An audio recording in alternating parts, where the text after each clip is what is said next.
La laïcité, c'est d'une certaine manière le monopole de la puissance politique sur l'espace public. C'est vrai qu'effectivement il y a plusieurs éléments qui peuvent être, je dirais, pris en considération pour définir la laïcité, mais in fine, ça revient à cela. Ça se présente comme étant une neutralité de l'État vis-à-vis de la religion, ça se présente comme étant eh bien une volonté, je dirais, de la part de la puissance publique de ne pas prendre position vis-à-vis des religions, mais dans le fond, la laïcité revient à prendre en considération le fait que eh bien, la religion est privatisée, ce qui ne veut d'ailleurs pas dire qu'elle ne puisse pas avoir une expression dans l'espace public, mais en tout cas l'espace public lui-même est supposé être non coloré par les questions religieuses. Et donc par conséquent, ça revient à dire que le politique a un monopole sur l'espace public.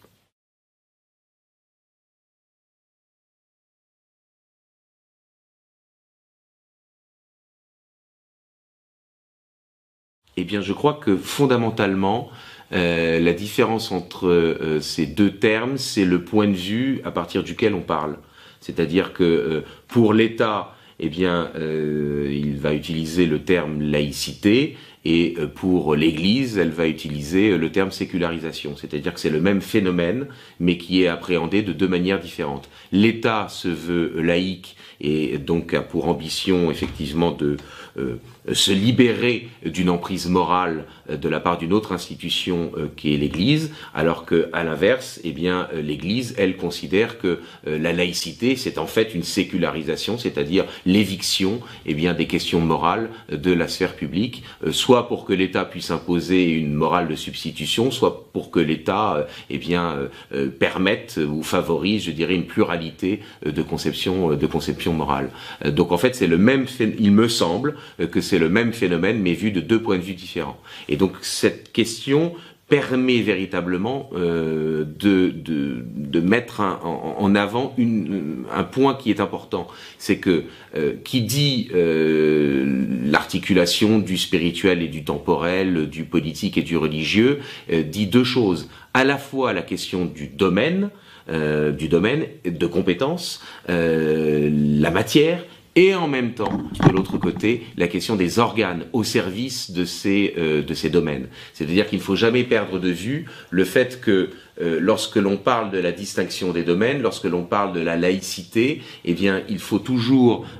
avoir en tête le fait que ce n'est pas que la question, je dirais, de la matière qui est en jeu, c'est aussi les rapports de force entre les organes religieux et politiques, les institutions qui sont susceptibles, eh bien,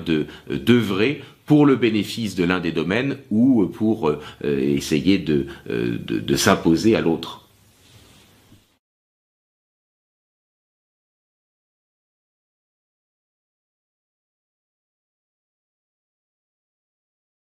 La distinction des domaines, c'est d'un côté le spirituel et de l'autre le temporel. La distinction des organes, c'est d'un côté eh bien l'Église et de l'autre côté l'État. Et il n'y a pas nécessairement, je dirais, concomitance exacte, parallélisme exact entre l'organe qu'est l'Église et le domaine spirituel et l'organe qu'est l'État et le domaine qu'est la politique. On a, à travers l'histoire, des exemples où, effectivement, l'État a tenté d'une certaine manière de s'immiscer dans le domaine spirituel, sans que pour autant ce soit nécessairement une hostilité envers la religion. Alors que, et c'est le cas évidemment de Charlemagne qu'on peut développer un tout petit peu, on le sait, lorsque Charlemagne, par la plume d'Alcuin, écrit au pape nouvellement élu Léon III en 795, eh bien que il se charge de l'ensemble du domaine de l'action, réservant dans le fond l'Église uniquement à la question des sacrements et à la question de la prière. Ce n'est pas de l'hostilité envers les questions spirituelles et ça n'est même pas de l'hostilité envers l'organe qu'est l'Église. C'est une volonté, dans le fond, de développer une action politique au service eh bien, d'une entité qui est à la fois une entité politique, ce qui va être l'Empire carolingien à partir de l'an 800, et une entité religieuse qui est la chrétienté. À l'inverse, on a d'autres cas, évidemment, où avec tout le processus anticlérical à la fin du XIXe siècle, avec des positions telles que Gambetta ont pu les développer, et puis par la suite la loi de 1905, eh bien là, en revanche, il y a une volonté de l'État d'essayer de s'emparer du domaine de compétence de l'Église, ou du moins d'essayer d'évincer le domaine de compétence de l'Église de la sphère publique pour essayer de s'imposer, Et donc là, effectivement, ce césaropapisme-là, c'est-à-dire cette volonté de l'État d'empiéter sur le domaine de l'Église, eh bien, est un césaropapisme hostile à l'Église, ce qui n'était évidemment pas le cas pour ce qui concerne Charlemagne. Alors, la tendance inverse, la propension inverse, c'est-à-dire l'Église qui essaye de s'immiscer dans le domaine de l'État, c'est ce qu'on appelle le sacerdotalisme, et de manière générale, et de manière plus particulière, lorsqu'il s'agit du pape qui agit ainsi, on appelle ça le pontificalisme.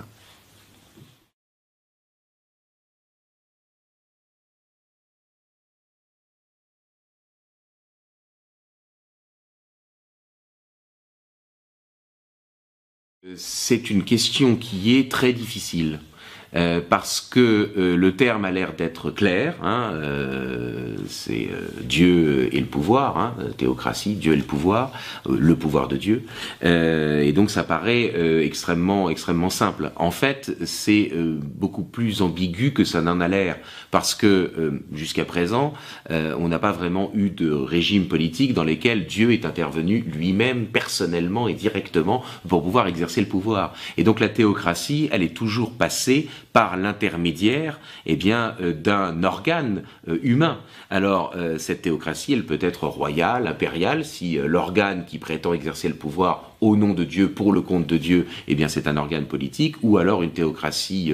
ecclésiastique, n'est-ce pas, si l'organe en question c'est l'Église ou des hommes d'Église qui prétendent l'exercer. Et donc par conséquent, je crois que il faut faire attention, je dirais, à ne pas utiliser un terme qui peut recouvrir des réalités fort différentes. En revanche, ce sur quoi vous avez mis le doigt, et ça c'est quelque chose d'extrêmement important, c'est le fait que dans l'Antiquité, il n'y avait pas justement ce que le christianisme a apporté, la distinction des domaines, il y avait une imbrication des questions politique et sociale et des questions religieuses. C'est-à-dire que, et en particulier, c'est quelqu'un à qui je renvoie, qui est Fustel de Coulanges, dans son ouvrage La Cité antique, qui est un best-seller, que les antiquisants contestent sur tel ou tel point, mais qui reste tout de même un ouvrage extrêmement, je dirais, emblématique et extrêmement instructif. Fustel a montré que dans le fond, eh bien, il y avait un Dieu protecteur d'un groupe social. Ou si on veut dire les choses dans le sens inverse, chaque groupe social, que ce soit la maison, que ce soit la cité, que ce soit l'empire, a un Dieu protecteur, et par conséquent, la pratique du culte, eh bien, relève dans le fond plus de l'appartenance sociale à ce groupe social que, eh bien, de la croyance dans ce Dieu. Dans le fond, c'est pas tellement la question, je dirais, de la certitude, je dirais, que ce Dieu existe et que ce Dieu est un Dieu véritablement protecteur. Ce qui compte d'un point de vue social, c'est le fait que si l'on veut marquer son appartenance au groupe social, on se doit de pratiquer le culte envers ce Dieu protecteur. Et donc, par conséquent, évidemment, ça explique, puisque une même personne appartient à différents groupes sociaux, ça explique évidemment le polythéisme dans l'Antiquité.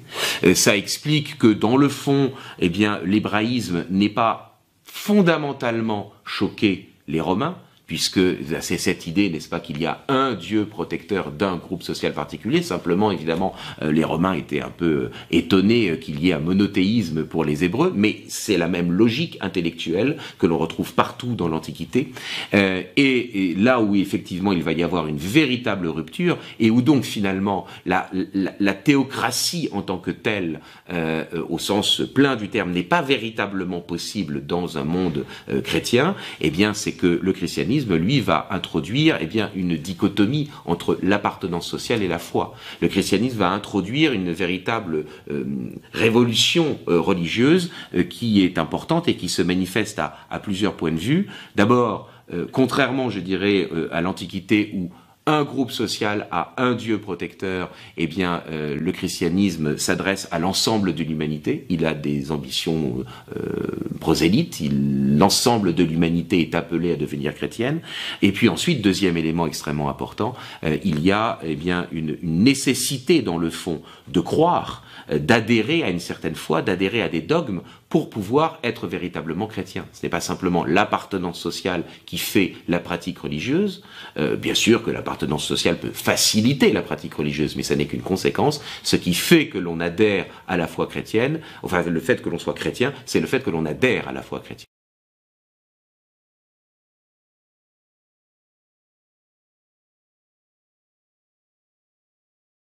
Je pense que la laïcité n'est conceptualisable qu'à partir du moment où le christianisme, effectivement, est apparu. Mais que pour autant, il ne faut pas confondre la distinction des domaines telle qu'elle est présente dans la fameuse formule évangélique « Rendez à César ce qui est à César et à Dieu ce qui est à Dieu ». Il ne faut pas confondre donc cette distinction des domaines avec la laïcité. Parce que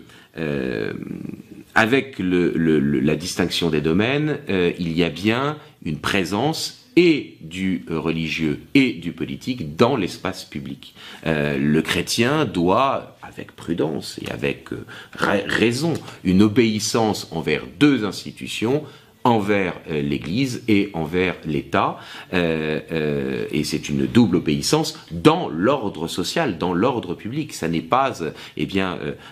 comme avec la laïcité, je dirais une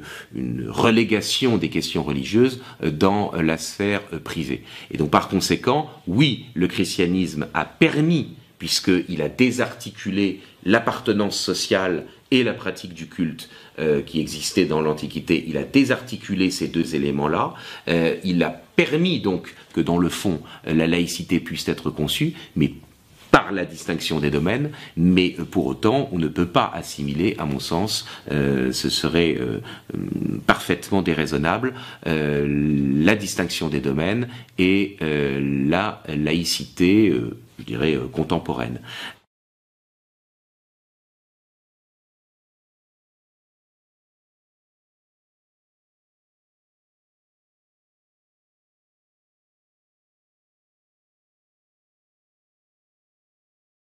À partir du moment où le christianisme a eh bien, distingué les domaines, à partir du moment où tout n'est plus de la compétence de l'État, eh bien, il a introduit lui-même, ce christianisme, la possibilité qu'il puisse y avoir une concurrence entre justement l'Église et l'État. Alors, on ne va pas revenir sur l'histoire, je dirais, des persécutions, puis ensuite de la laïcité du christianisme, mais la concurrence de l'Église et de l'État, elle commence très tôt, dès le IVe siècle, à partir du moment où le christianisme devient d'abord licite, puis ensuite où l'État va chercher à eh bien, essayer d'utiliser le christianisme comme instrument du lien social, avec le fameux édit thessalonique de Théodose, qui fait du christianisme la religion officielle de l'Empire romain, eh bien,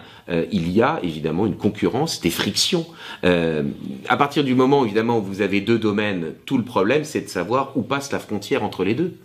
Et donc évidemment, il va y avoir des frictions qui vont se développer. Vous noterez quand même entre parenthèses que c'est quand même l'Empire romain qui veut se servir du christianisme qu'il n'a pas dans le fond réussi à éradiquer, qui veut se servir du christianisme comme instrument pour assurer une certaine cohésion sociale, une cohésion sociale qui avait été en partie, il faut bien le dire, délitée par le christianisme, en partie seulement naturellement, et que ce n'est pas l'Église chrétienne qui a demandé de devenir religion officielle de l'État romain. Dans le fond, dans la démarche de Théodose, il y a à la fois, je dirais, certainement une conviction très profonde. Il est chrétien et donc il pense qu'il faut faire partager évidemment ce qu'il considère être la vérité à ses concitoyens, mais en même temps, il y a, je dirais, cette démarche, évidemment, d'essayer d'assurer, je dirais, une imbrication du lien social et de la pratique religieuse. En tout cas, ces querelles de l'Église et de l'État, elles commencent dès que le christianisme devient, je dirais, licite et officiel dans l'Empire, donc dès le IVe siècle. Et donc par conséquent, effectivement, il va y avoir des conflits réguliers. On pense notamment au conflit qui oppose saint Ambroise de Milan avec l'empereur justement Théodose, le même, Théodose Ier. Et puis il y aura au cœur du Moyen Âge un très grand affrontement entre la papauté et puis le Saint-Empire. Saint-Empire qui est fondé, vous le savez, en 962 par des Saxons, à une époque où effectivement les Carolingiens sont extrêmement affaiblis dans la partie occidentale, l'ex-partie occidentale de l'Empire carolingien, la Francia occidentalis, et où il y a incontestablement une volonté de renouveler une entité politique qui doit servir de base, à l'existence et peut-être même à l'expansion, n'est-ce pas, de la chrétienté. Or, effectivement, la querelle de l'Empire et de la papauté, c'est en particulier, ce que nous avons déjà évoqué, c'est-à-dire d'un côté, l'État qui essaye, de contrôler l'organe qu'est l'Église, en particulier dans la nomination, des évêques, et puis de l'autre côté, effectivement, l'Église qui cherche à assurer son indépendance.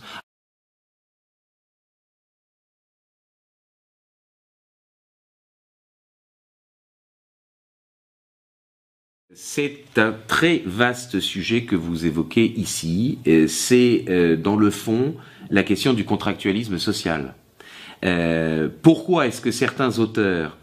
comme Hobbes ou Rousseau, introduisent la religion dans la compétence de l'État, et pourquoi d'autres auteurs, comme John Locke,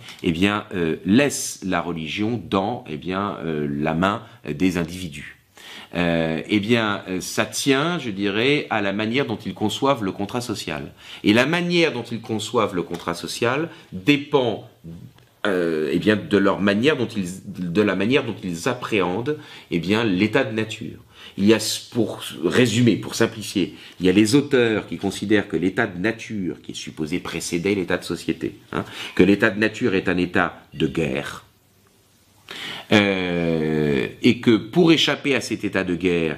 les individus doivent, lors du contrat social, abandonner la totalité de leurs droits supposés naturels.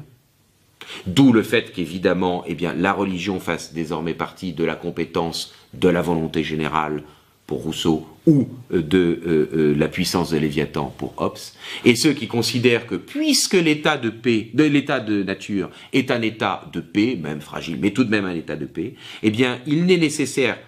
lorsque l'on va procéder au contrat social, que d'abandonner une partie de nos supposés droits naturels, inscrits dans la nature de l'homme, de nos droits attributs, n'est-ce pas, attributs de l'humanité, de n'abandonner qu'une partie de nos droits, pour constituer la puissance de l'État, mais les individus conservant l'essentiel de leurs droits. La fonction de l'État étant simplement de surveiller la manière dont les individus exercent les droits naturels qu'ils ont conservés à l'état de société. Je transfère, dans la pensée de John Locke, je transfère mon droit de me faire justice moi-même. Je crée un État gendarme, un État qui est là pour assurer la sécurité publique, mais je conserve mon droit de propriété, je conserve ma liberté de conscience. Et donc, je crois qu'il faut toujours retourner, au basique, si j'ose dire. Comment, les modernes, la plupart du temps, conçoivent l'ordre social,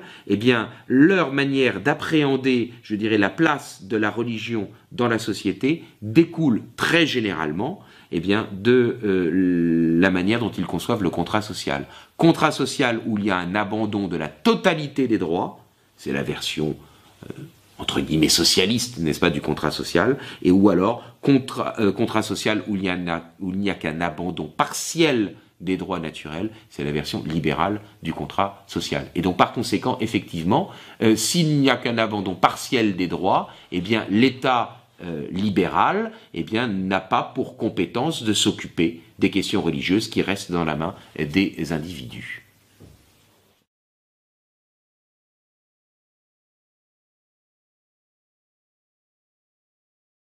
Le problème du communautarisme, c'est que malgré le terme qui a l'air proche, on est très très loin des communautés naturelles, traditionnelles.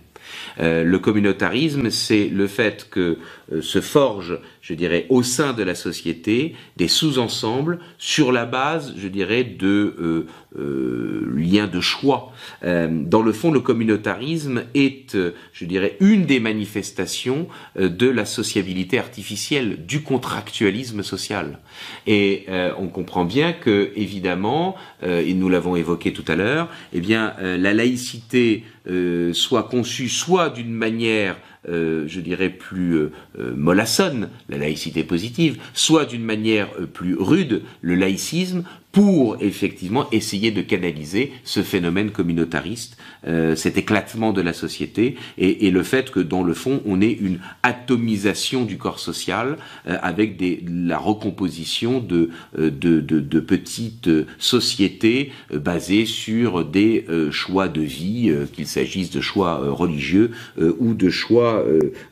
sexuels. Bien. Donc il est bien évident que la communautarisation de la société, qui est l'antithèse, je dirais, de l'organicisme social, eh bien, conduira sans doute, je dirais, à la présence toujours plus forte, je dirais, du thème de la laïcité, avec cet affrontement entre ce laïcisme ou cette laïcité positive. Dans tous les cas, et nous retrouvons évidemment la question que nous venons de traiter, la laïcité n'est pas une réponse